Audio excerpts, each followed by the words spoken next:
bona vesprà, nit o el que siga, perquè com estem així dins a fosques no saben el que és. No saben si que has d'esperar, si ja és de nit o què collons passa així.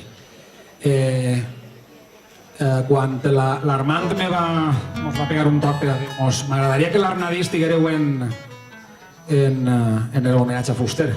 Ens va dir, però heu de tocar una cançó molt concreta. Diu, heu de tocar una cançó, i aquesta cançó la conegueu tots de sobra, esperem que canteu amb nosaltres i tot això.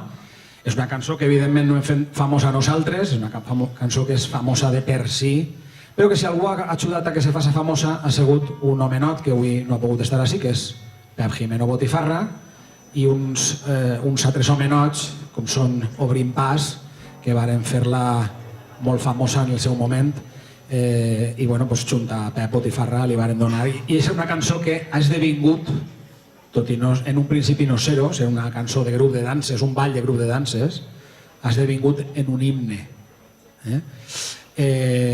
Ja sabreu que estic parlant de la Malaguenya de Barxeta, i si no ho sabíeu, això. Anem a fer la versió tradicional, però la podeu cantar igual, no passa res, vale?